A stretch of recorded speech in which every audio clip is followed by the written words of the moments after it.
of Orlando. Now the scene of yet another multiple shooting. We are awaiting authorities there to give us an update on what happened inside that industrial park that you see in the background screen left. There are multiple fatalities, we understand. Sheriff Jerry Dennings is expected to brief the media, and it appears that he and his team are there in position now to do that. Let's listen in. Sheriff Dennings will provide you a briefing on the tragedy that has unfolded here this morning. He is accompanied by Mayor Teresa Jacobs, FBI ASAC Ron Hopper, FDLE SAC Danny Banks, and Fire Chief Otto Drost. Sheriff Dennings. It's a sad day for us here once again in Orange County. I'm going to share some details about a tragedy that occurred this morning at the Fiamma Incorporated business that you see just behind me. Our hearts and prayers go out to the families of the victims this morning. I will share more detail about what has occurred. You will be hearing from myself as well as Mayor Jacobs in just a moment. Then she will be followed by a representative from the FBI and the FDLE, the Florida Department of Law Enforcement, and the fire chief who responded to this emergency this morning. But let me just share some details with you. At about 8:03 a.m. this morning, we received a 911 emergency call into our communications center about an active shooter situation here at the Fiamma Incorporated business. This is a worldwide business that primarily provides accessories for RVs. At about 8:45 a.m. this morning, we were dispatched here to this call. Deputies arrived on scene just 2 minutes later to the active shooter call for service. Once they arrived here, they found multiple individuals that had been shot. 3 male victims were deceased at that time. 1 female victim was deceased. A 5th person, a male, was transported to the Orlando Regional Medical Center where he subsequently died as a result of his injuries. There were 7 survivors, individuals who were inside this business who are being interviewed presently by detectives from the Orange County Sheriff's Office. We have a 45-year-old subject who is deceased inside as a result of his own means. The individual was armed with a handgun and a knife this morning. There's no indication that he used a knife on any of the victims, but shot 5 innocent people this morning and then turned the gun on himself and killed himself. The individual in question is a former employee of this business. He was fired sometime in April of this year. So he was a disgruntled employee that came back to this business this morning. In terms of our history of this business, we have very few records of any significance here. However, about 3 years ago, in June of 2014, we did respond to this business in which the subject who is responsible for the deaths this morning was the subject of a workplace violence incident in which he allegedly battered another employee here in the business. There were no charges actually of that time. In terms of this subject, this 45-year-old subject, when we look into his criminal history, what we have found is that he has a criminal history minor in nature. Charges such as possession of marijuana, DUI, and misdemeanor battery. At this time, we have no indication that this subject is a member of any subversive type organization. We have no indication that this subject is a participant in any type of terror organization. What this is at this point is likely a workplace violence incident. We will get more into the details of the investigation as it unfolds. At this time, we have designated a reunification location for the family members. What we're asking individuals who may be related to persons who work at this business, we have set up at Full Sail University, which is located at 35 35 North Forsyth Road, a family reunification site. Families are able to respond there to a building called the Live One Building, the Live One Building. We have deputy sheriffs who are there who will direct family members to that particular location. We also have a phone number that has been set up for individuals to call should they wish to receive information. The phone number is area code 407-679-0100, extension 3087. And I'll repeat that. Area code 407-679-0100, extension 3087. At this point, I'm going to ask Mayor Jacobs to come up. She's going to make some statements from a community perspective. She will then be followed once again by the local representative of the Federal Bureau of Investigation, and then the special agent in charge of our local Florida Department of Law Enforcement, and then Fire Chief Otto Droids will come forward. We will then take some questions after they speak. Thank you, Sheriff. First, I wish to express my regrets, my sympathy, my sorrow for the family members and the friends of those that we lost. So 5 people dead after what appears to be a case of workplace violence. An employee who was fired from the Fiamma business back in April apparently returned today with a gun, shot 4 other men actually, and 1 woman. Killing them all. One of those men died at a hospital. He then turned the gun on himself and killed himself. So 6 fatalities in all at this building just outside Orlando. The sheriff, you heard say, no sign of terrorism. A guy who apparently had a beef with his former boss killed him and a number of the other former fellow co-workers. The worst kind of way to begin the week there in Orlando, and that city is reeling from yet again another mass shooting. And they did mention that they had been called to the premises before when he was still working there for an incident of workplace violence, that this wasn't his first brush with law enforcement. They returned to the scene today to find this very deadly scene behind. There were 7 survivors that were left behind inside who are now being interviewed by police for more details, but obviously a very sad day there for them.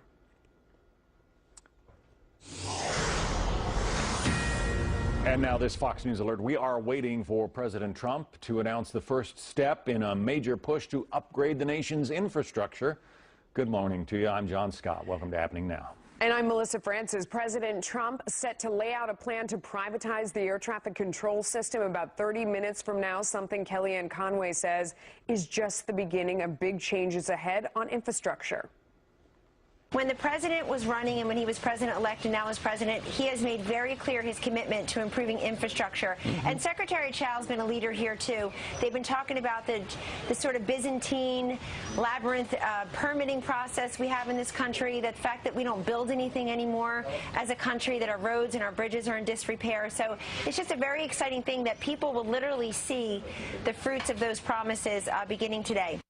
The president is again speaking out about his travel ban, urging the courts to quit playing politics with national security. All this amid breaking developments from London.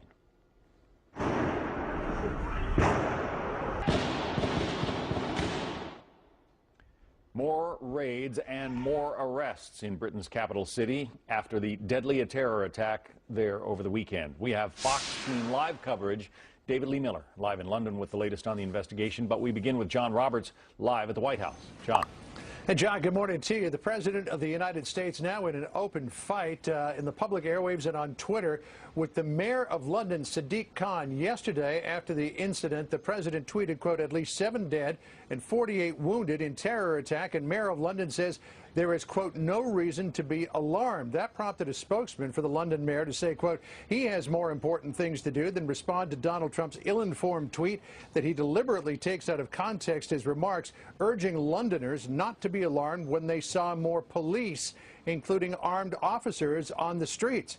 But the president took that as a slap in the face and wrote back, quote, pathetic excuse by London Mayor Sadiq Khan, who had to think fast on his no reason to be alarmed statement. MSM mainstream media is working hard to sell it. The president's comments, though, are drawing fire from Britain's Prime Minister Theresa May, who says it's wrong to criticize Khan, even though Khan today criticized her for proposing to cut funding for police forces in the UK. And the acting ambassador to the United Kingdom, Lewis Lukens, who is a holdover from the Obama administration, contradicted the president yesterday when he tweeted his support for Khan, tweeting, quote, I commend the strong leadership of the mayor of London as he leads the city forward after this heinous attack.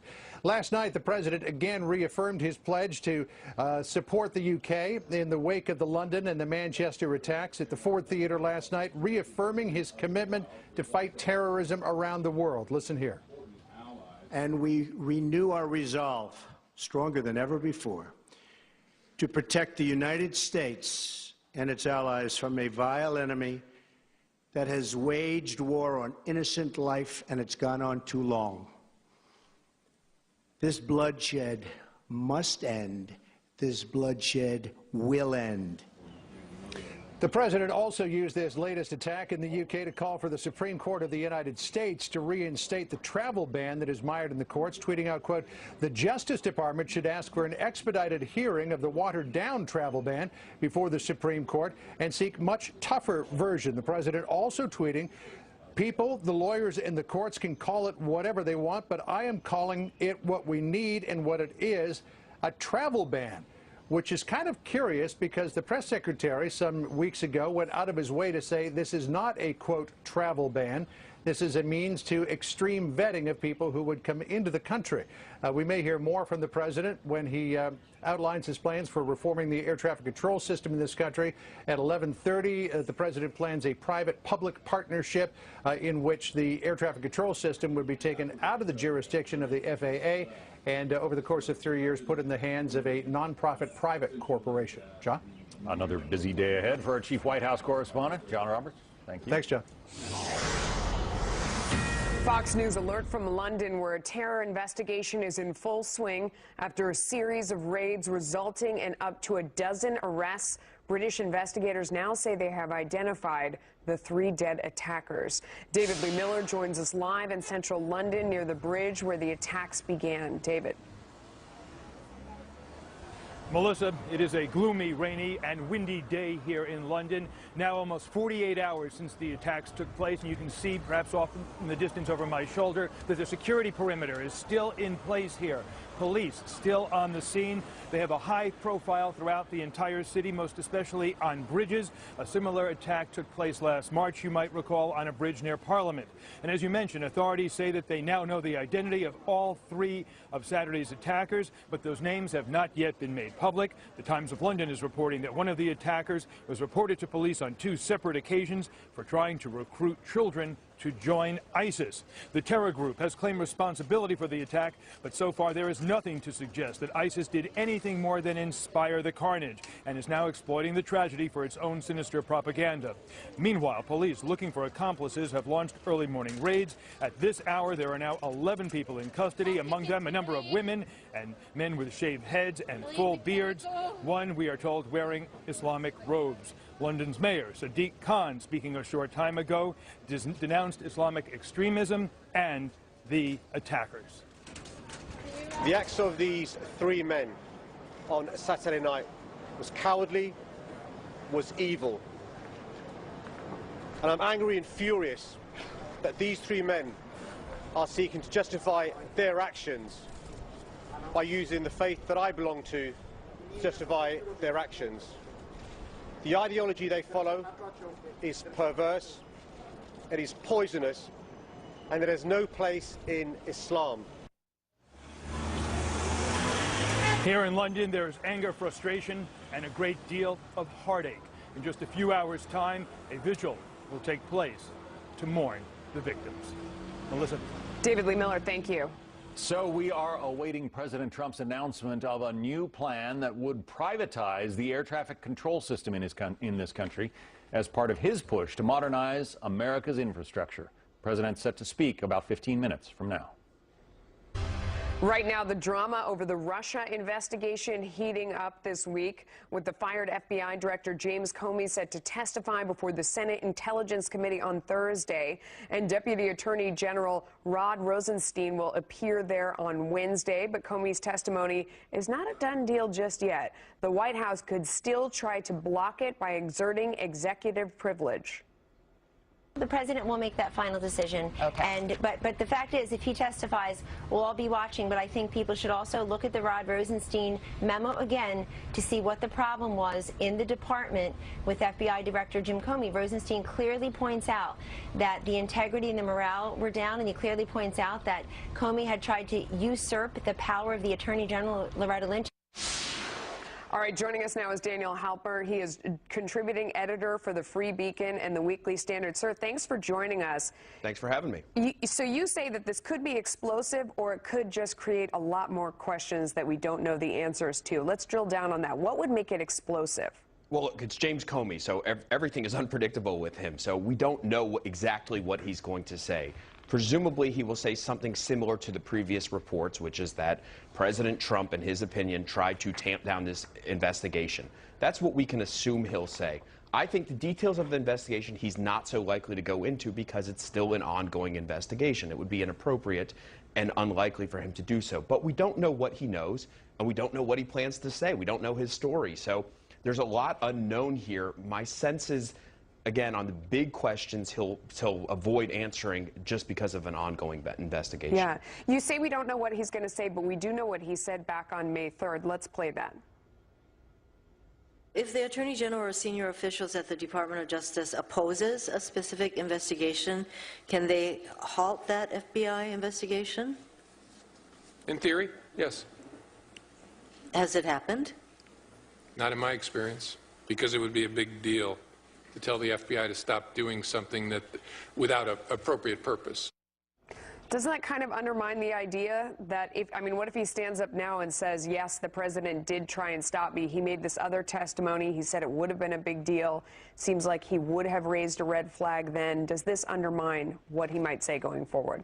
Perhaps a little bit. I think he's going to try to have it both ways. So he may try going a little bit further, like President Trump hinted at it or tried to suggest it without explicitly saying. I don't think he's going to say that President Trump, in his view, obstructed justice, because then it would raise the question, well, if he obstructed justice, then why didn't you say anything or resign or do something at the time? That's a very serious charge to make. So I don't think he'll go that far. I think he'll say, it's for other people to decide, and he'll sort of take a step back and just try to lay out the facts as he knows them, tries not to make too many explosive claims, and try not to contradict himself, because obviously a lot of people will be looking for him to make contradictions. Very quick, do you think the president will block him from testifying? Would that be smart?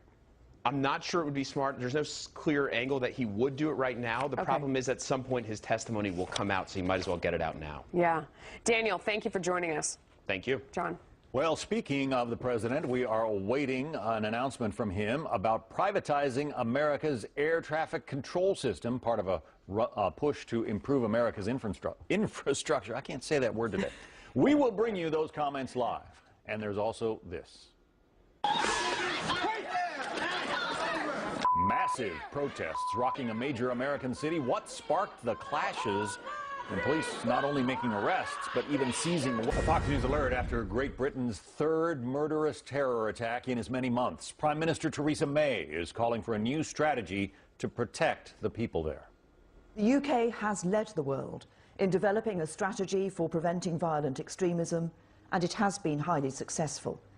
And we are leading international efforts to take on and defeat the ideology of Islamist extremism around the world. But as the threat evolves, our response must do so too. We cannot go on as we are. Enough is enough. We cannot go on as we are. For more on what can be done to confront terror in the UK, as well as here at home, I'm joined by Michael Balboni. He's a former New York State Homeland Security Director.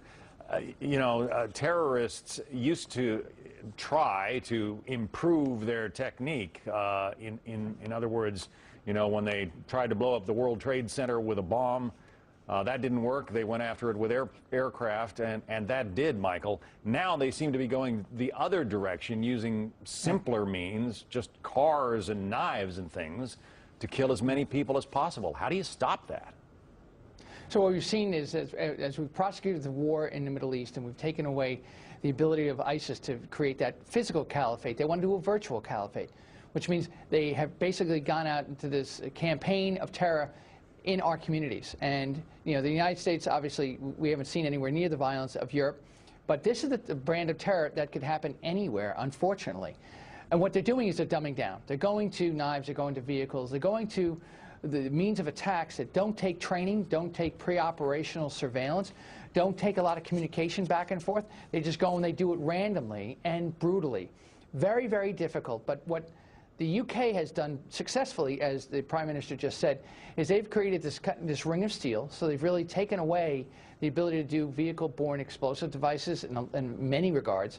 In addition to which, they've kind of really tamped down on the intelligence that they get, and they've done a very good job there. They're now going to have to take that and focus it on where people congregate. That's really going to be the emphasis. We saw that in the Manchester attacks, and of course we saw it on Saturday night as well. Yeah, a couple of weeks back, we had that car plow through a crowd of pedestrians in Times Square here in New York. One young lady was killed. We all thought at first that that was terrorism, because that's what the world has come to. The police later said that the driver was simply drunk and maybe even trying to be killed by police himself. But again, it is so simple, so random. How can police stop it, Michael? Well, we should recognize that the pressure on the police is incredibly increasing, because what's happening now is that you have the threats that have evolved. You have someone with a suicide vest, and Saturday night it was a fake suicide vest. Well, what if it had shown up and the police officer has to make that split-second decision of whether you're a threat or you're not? It's amazing to me that there's been as much restraint and as much effectiveness of our security forces, both here and in London. But, you know, it's about using the resources you have and developing more. It's about cameras. It is about undercover officers.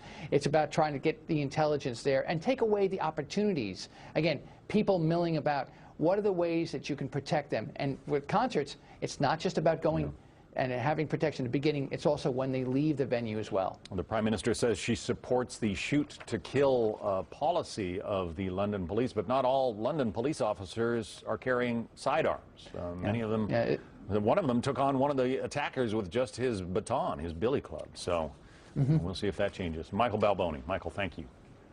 Thank you. So we are awaiting President Trump's announcement on a new plan to privatize air traffic control as part of his push to modernize America's infrastructure.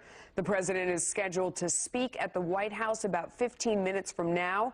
We're going to bring you those remarks live. Plus, the president making a new push on his travel ban as it remains stalled in the courts, saying it will be an important tool in combating terrorism. A fair and balanced debate next. Donald Trump has proven, Maria, that he was right, and all of these people in the various liberal courts are wrong. When Theresa May made the comment today about we need to have some embarrassing conversations, what's embarrassing is that they've had open borders for so long, and now they act like they're shocked that people have come in through the open doors and windows and are killing them. A Fox News alert on a criminal case we have covered closely here on Happening Now. Michelle Carter, the Massachusetts woman who is charged with involuntary manslaughter for essentially encouraging her boyfriend to take his own life via text messages. He was successful in that, and she is now, as I said, charged with involuntary manslaughter. There is Conrad Roy, who sat in his truck with the motor running, killed himself via carbon monoxide poisoning. She had sent him messages to the effect encouraging him to just get on with it. Well, now she has decided she will not have a jury trial. It will be a bench trial heard by a judge only. Jury selection was set to begin today, but her side has decided that they will present the evidence to a judge and let the judge make the decision. We will keep you updated as that trial goes forward.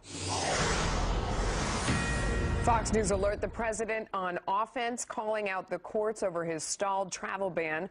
Former National Security Advisor Susan Rice says the ban would do nothing to protect us from terrorism. There's really no evidence to suggest that by banning Muslims or banning Muslims from a particular set of 6 countries that we would make ourselves here in the United States safer. And that's, I believe, one of the major reasons why the courts thus far have been very skeptical of the travel ban.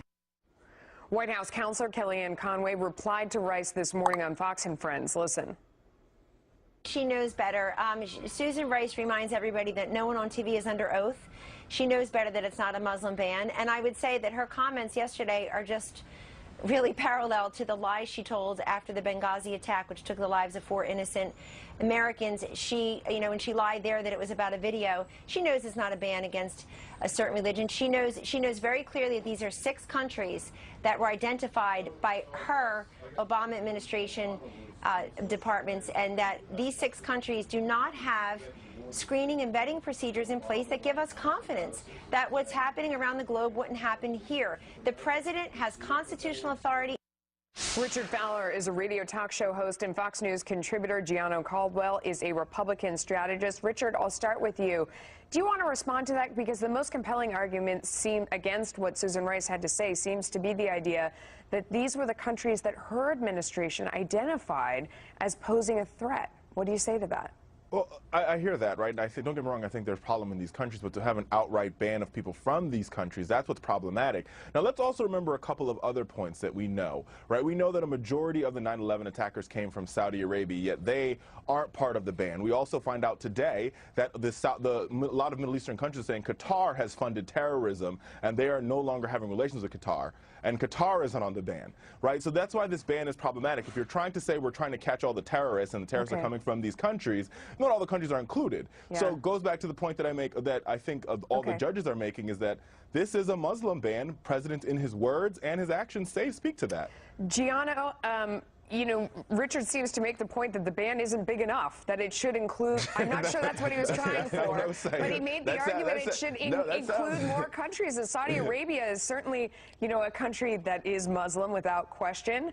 So I don't know if his argument's kind of fallen on itself. Well, I'll give you a crack at it. I might actually agree with Richard there. Perhaps we should add more countries to this particular ban. But I would tell you this is absolutely not a Muslim ban. And Richard, to one of your points, in terms of people can't get in, that's not necessarily true, Richard. When you think about it, there's exclusions that can be made. You can apply and be a person that can be excluded from this. This is only a 90-day temporary issuance, a ban or a temporary issuance on folks receiving visas, and 120-day for refugees. We got to be honest about this. This has to be an intellectually honest conversation, and the president is well within his authority by 8 U.S. Code 1182, whenever the president finds that the entry of any alien of any class of aliens into the United States would be detrimental to the interests of the United States, he may, by proclamation for a period, do so. So when we look at this, we have to be very honest about it. President Obama didn't take ISIS seriously. He said it was a JV team. Now we got a president that's let's not get too broad. I mean, let's keep this focused. Richard, if it did include Saudi Arabia, then it seems like it would be more about religion as opposed to these countries were identified by the Obama administration because it's difficult to check facts with their government, that it's a country has had a breakdown in the system, so it's very difficult to vet the folks that are coming in. What about that? Well, we know for a fact, we know that the refugee vetting process takes about 2 years before you can even set foot on United States soil, number one. Number two, the president himself said over and over again, which is what all these federal judges have cited, including the 10 that just ruled and said this was unconstitutional, that he said this was a Muslim ban, right? And he said again in a tweet today that this was a travel ban against a group of people where a majority of the people who live in these countries are indeed Muslim, right? Now, and the other point that I want to make here, if you look at both situations in London, or you look at San Bernardino, in many of these cases, Donald Trump's Muslim ban wouldn't have solved terrorism. It wouldn't have stopped what happened this weekend. So it's sort of like it wouldn't have stopped what happened at the Bataclan. Okay, but Gianno, is that saying like if it can't solve all the problems, we shouldn't even try? I think it's a ridiculous assertion. And to Richard's point, when we think about the 6 countries, which I mean, it's obvious it's been a hotbed of terror. 7? No, I think it's 6. It's been a hotbed of terrorism. How could you say that we shouldn't have some conditions or some controls in place? And as you said, in terms of the 2-year waiting period for the refugees, that is even all the more reason to allow for a 120-day pause. Okay. This is not disenfranchising anyone. Richard, I would just ask you, what do you think would be a good policy? Because we're looking, I mean, this problem is spreading. You look, for example, at what's going on in the Philippines right now, where ISIS has moved into a large area. Once again, we're going to have the same problem of people rightly trying to escape danger. At the same time, there's the threat of terrorists posing as these refugees trying to move into other parts of the world. This problem isn't going away. What do you see as a solution to deal with it? Well, you have to